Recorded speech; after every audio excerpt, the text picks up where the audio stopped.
Hey friends, do you guys have any guesses as to what book we're going to be reading today? I know some of you know because you have the series. Well, I'm going to tell you it's Midnight on the Moon. This book is actually really special this week. Do you know why? It's special because we just launched a rocket into space on Saturday. It was so cool to see, and it's the first rocket we've launched in 9 years. It was made all American made. It was launched on American soil, and it was a really big deal for us. So that's why this is really special, is because it's about space. Okay. Chapter 1, By Moonlight. Jack, whispered a voice. Jack opened his eyes. He saw a figure in the moonlight. Wake up, get dressed. It was his sister, Annie. Jack turned on his lamp. He rubbed his eyes. Annie was standing beside his bed. She wore jeans and a sweatshirt. Let's go to the treehouse, she said. What time is it? Asked Jack. He put on his glasses. Don't look at your clock, said Annie. Jack looked at his clock. Oh man, he said, it's midnight. It's too dark. No, it isn't. The moon makes it bright enough to see, said Annie. Wait till morning, said Jack. No, now, said Annie. We have to find the fourth M thing. I have a feeling that the full moon might help us. That's nuts, said Jack. I want to sleep. You can sleep when we come back home, said Annie. No time will have passed. Jack sighed. Oh, brother, he said. But he got out of bed. Yay, whispered Annie. Meet you at the back door. She tiptoed out of Jack's room. Jack yawned. He pulled on his jeans and sneakers and a sweatshirt. He put his notebook and pencil into his pack. Then he crept down the stairs. Annie opened the back door. Quietly, they stepped outside. Wait, said Jack. We need a flashlight. No, we don't. I told you, the moon will light our way, said Annie, and she took off. Jack sighed and then followed her. Annie was right, thought Jack. The moon was so bright that he could see his shadow. Everything seemed washed with silver. Soon they left their street. Annie led the way into the Frog Creek woods. It was much darker under the shadows of the trees. Jack looked up, searching for the treehouse. There, said Annie. The magic treehouse was shining in the moonlight. Annie grabbed the rope ladder and started climbing up. Careful, go slowly, said Jack. He followed her up the ladder and into the treehouse. Moonlight streamed through the window. It shone on the letter M that shimmered on the wooden floor. It shone on the 3 M things that rested on the M. A moonstone from the time of the ninjas, a mango from the Amazon forest, and a mammoth bone from the Ice Age. We need just one more M thing, said Annie, to free Morgan from her spell. Squeak! Peanut, said Annie. In the dim light, Jack saw a tiny mouse. She sat on an open book. You didn't expect to see us this late, did you? Said Annie. She picked up Peanut, and Jack picked up the open book. So where are we going this time? Annie asked him. Jack held the book up to the moonlight. Uh-oh, he said. I knew we should have brought a flashlight. I can't read a thing. He could make out diagrams and shadowy pictures, but he couldn't read a word. Look at the cover, said Annie. The letters were bigger on the cover. Jack squinted at them. It's called Hello, Moon, he said. Annie gasped. We're going to the moon? Of course not, said Jack. It's impossible to go to the moon without tons of equipment. Why? There's no air. We couldn't breathe. Not only that, we'd boil to death if it was day and freeze to death if it was night. Yikes, said Annie. So where do you think we're going? Maybe a place where people train to be astronauts, said Jack. That sounds neat, said Annie. Yeah, said Jack. He'd always wanted to meet astronauts and space scientists. So say the wish, said Annie. Jack opened the book again. He pointed to a picture of a dome-shaped structure. I wish we could go there, he said. Here's the picture of them at the treehouse at midnight. Usually I'm sleeping at midnight. Are you usually sleeping at midnight? I bet.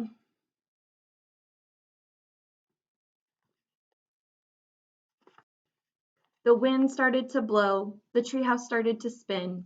It spun faster and faster and faster. Then everything was silent. Absolutely silent. As quiet and still as silence could be. Chapter 2, Space Motel. Jack opened his eyes. He looked out the window. The treehouse had landed inside a large white room. What kind of training place is this? Asked Annie. I don't know, said Jack. The room was round. It had no windows. It had white floors and a curved wall lit by bright lights. Hello, Annie called. There was no answer. Where were all the astronauts and space scientists? Jack wondered. There's nobody here, said Annie. How do you know? Said Jack. I just feel it, said Annie. We'd better find out where we are, said Jack. He looked at the page in the moon book. He read the words below the picture of the dome. A moon base was built on the moon in the year 2031. The top of the dome slides open to let spacecrafts enter and leave. Oh man, Jack whispered. What's wrong? Said Annie. Jack's heart pounded with excitement. He could hardly speak. We've landed inside a moon base, he said. So, said Annie. So the moon base is on the moon, said Jack. Annie's eyes widened. We're on the moon? She asked. Jack nodded. The book says the moon base was built in the year 2031, he said. So this book was written after that, which means this book is from the future. Oh, wow, said Annie. Morgan must have gone forward in time to borrow it from a future library. Right, said Jack, and now we're in the future on the moon. Squeak, squeak. Annie and Jack looked at Peanut. The mouse was running around in circles. Poor Peanut, said Annie. She tried to pick up the mouse up, but Peanut hid behind the mango on the letter M. Maybe she's nervous about being on the moon, said Annie. She's not the only one, said Jack. He let out a deep breath, then pushed his glasses into place. So, what's a moon base? Asked Annie. Jack looked in the book. He read aloud. When scientists visit the moon for short periods, they eat and sleep in the moon base. A space motel? Said Annie. I guess, said Jack. He read more. The small base has a landing chamber and a room for storing spacesuits. Air and temperature controls make breathing possible. So that's why we can breathe, Jack said. Let's explore, said Annie. We have to find the fourth thing for Morgan. No, first we should study this map, said Jack. He pulled out his notebook. You study it, said Annie. Jack copied the map. Then he drew in the treehouse.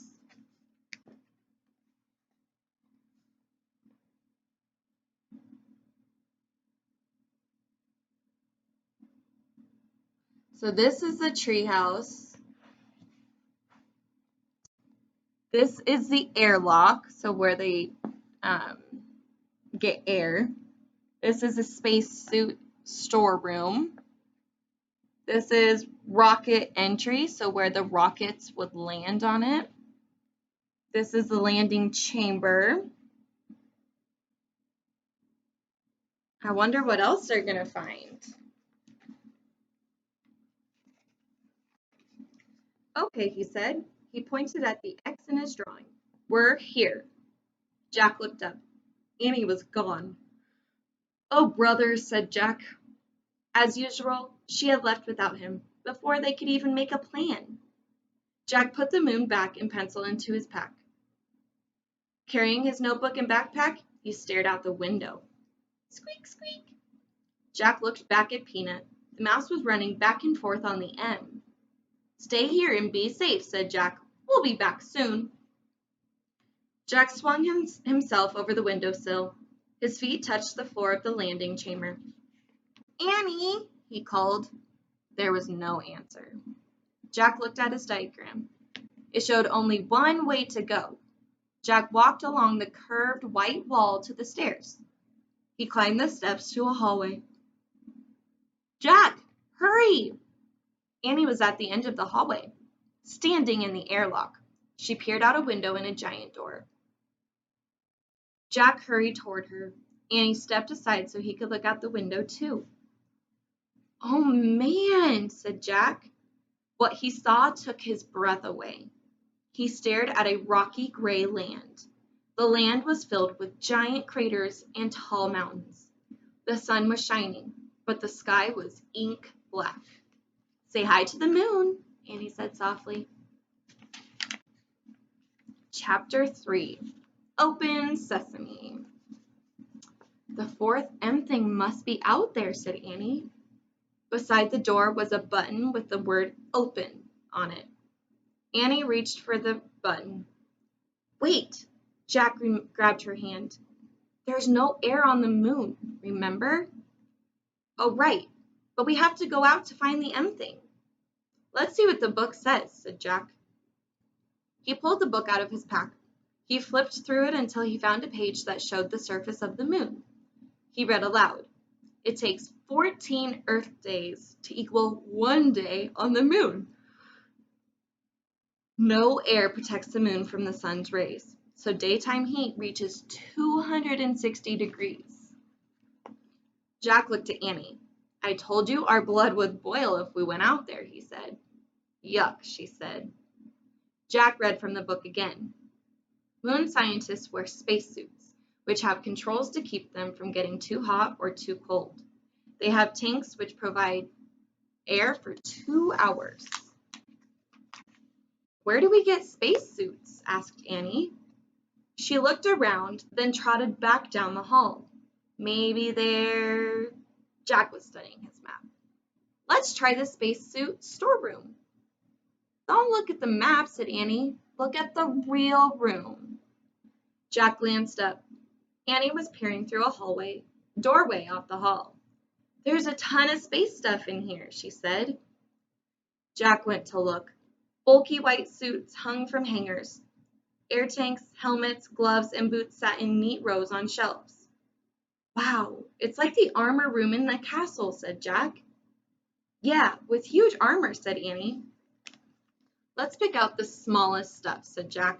The suits can go over our clothes. Annie found the smallest white suit, and Jack found the next smallest. They stepped into them. Then Annie locked Jack's air tank into place. Thanks, he said. And he did the same for her. Thanks, she said. Gloves, said Jack. He and Annie pulled on white gloves. Boots, said Annie. They each pulled on a pair of huge white boots. Helmets, said Jack. He reached for a helmet. Wow, they're pretty light, he said. I thought they'd be like knights' helmets. Jack and Annie put the helmets on. They locked into each other's into place. Wow. That is so cool. They look like real astronauts.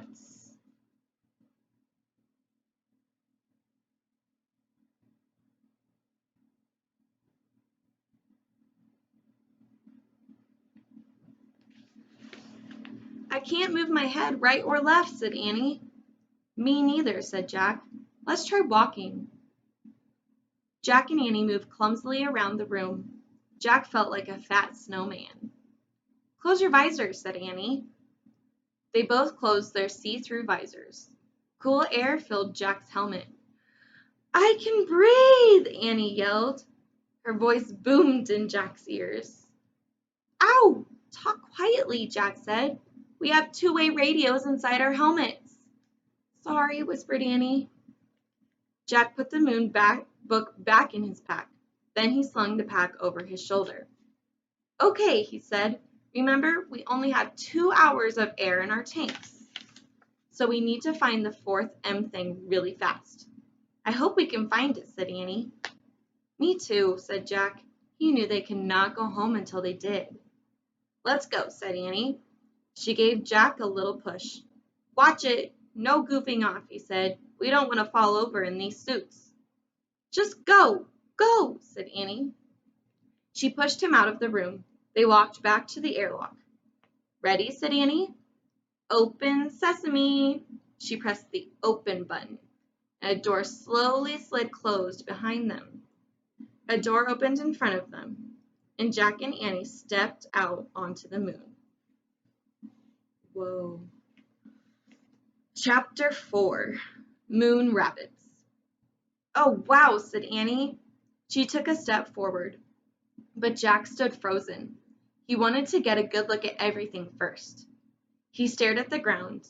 He was standing in a layer of gray dust as fine as powder.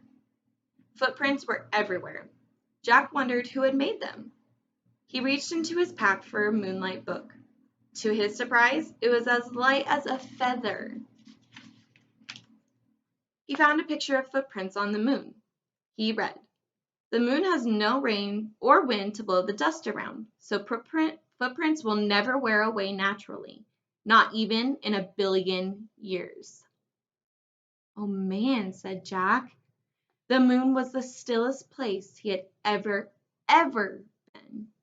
It was as still as a picture, and its stillness would never, ever end. Jack stared at the ink-black sky. A lovely blue and white ball glowed far away. What is that blue and white ball, do you think?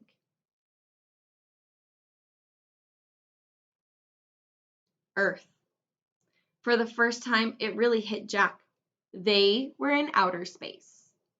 Look! Annie cried, laughing. She bounded past Jack, almost flying through the air.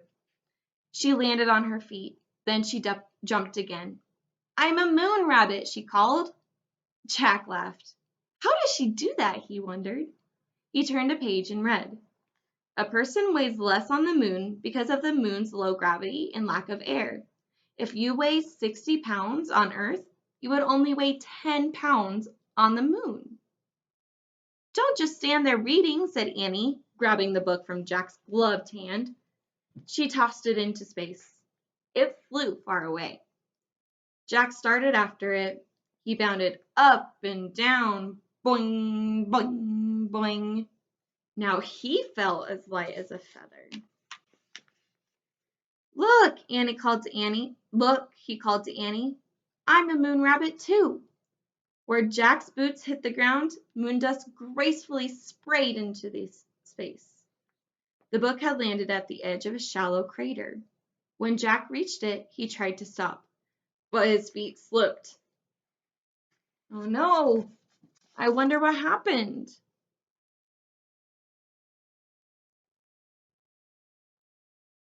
You can see Earth in the background here.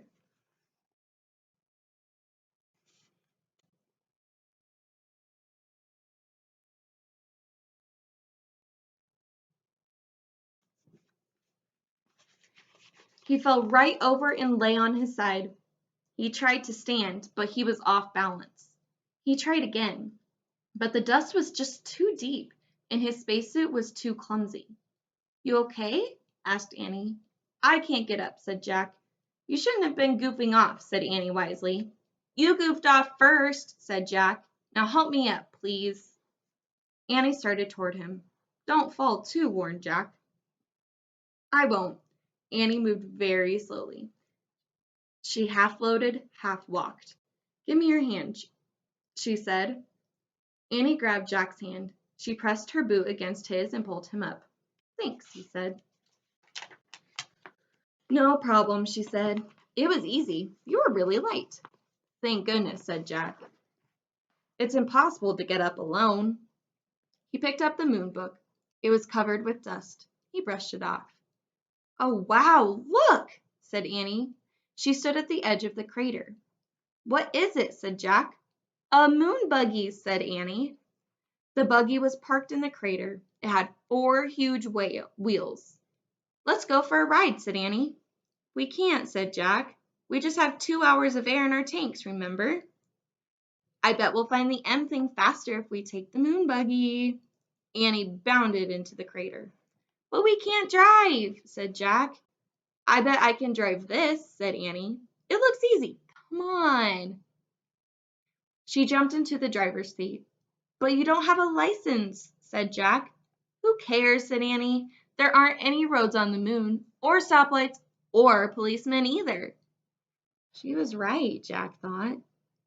"Well, go slow," he said, and he climbed in beside her. Annie pushed a button labeled "On." The moon buggy lurched backwards. "Yikes!" said Annie. "Step on the brake," said Jack. Annie pressed a pedal on the floor. The buggy stopped with a jerk. "Whew," she said. "It must be in reverse," said Jack. "Let me study this."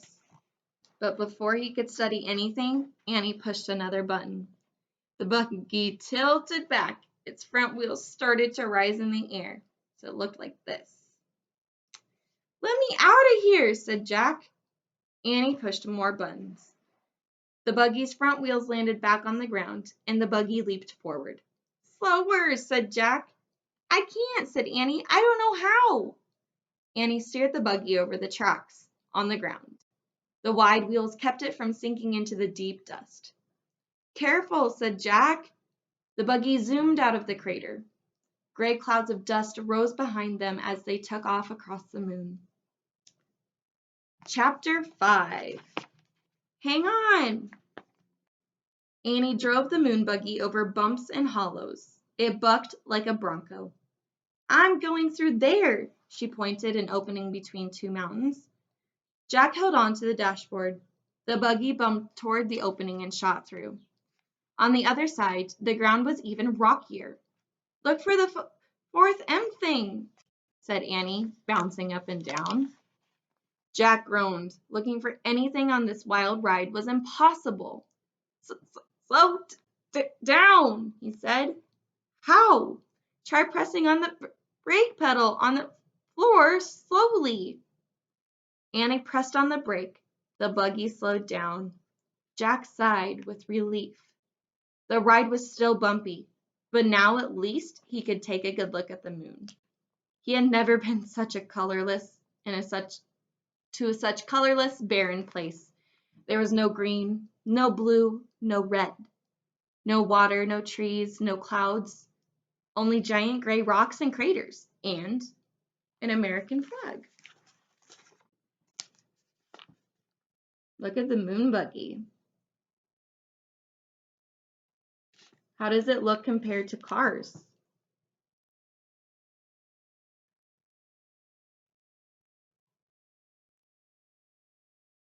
Do you know how the American flag got there?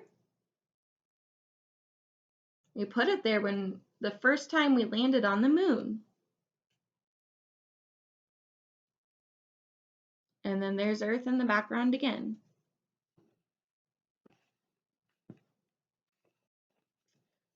"Oh man," said Jack. "That's from the first astronauts who landed on the moon." "And look, a telescope," said Annie. She drove near the flag and telescope. Then she put her foot on the brake until the buggy stopped. She pressed a button that said "off." Then she and Jack hopped out. They took slow, giant steps to the site of the first moon landing. Beside the flag was a sign. Annie read it aloud. "Here men from the planet Earth first set foot upon the moon, July 1969 AD. We came in peace for all mankind." "That's a good message," said Jack. He handed the moon book to Annie. Then he took out his notebook and pencil to copy the sign. "Let's leave our own message," said Annie. "What should we say?" said Jack. "The same thing," said Annie. "But say we are the first kids." Jack turned to a new page in his notebook. In big letters, he wrote their message. "Now we have to sign it," Annie said. Jack signed his name. Then he passed the notebook and pencil to Annie. She signed her name and passed the notebook back. Jack tore out the pieces of paper. He put it by the flag. Today, the first kids from the planet Earth came to the moon. In peace for all. We came in peace for all children. Jack and Annie. No wind would ever blow the message away. No rain would ever fall on it. It would be there forever unless someone moved it. Thinking of forever made Jack feel dizzy. He shook his head to clear his thoughts. Then he remembered the time. Had 2 hours passed yet? I wish I had a watch, he said, standing up. We might be running out of time. Oh, wow! A moon man, said Annie. What? Jack turned to look at her. She was staring through the telescope. Jack walked over to the telescope. Annie stepped aside so he could look too. Jack gasped. In the distance, something was flying above the ground. It looked like a giant man in a spacesuit.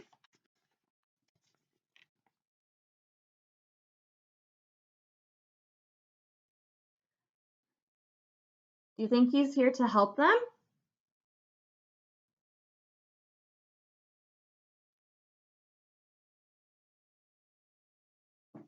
I think he might be here to help them. We are at chapter 6, so we will pick up with the book at our next reading. Bye, friends.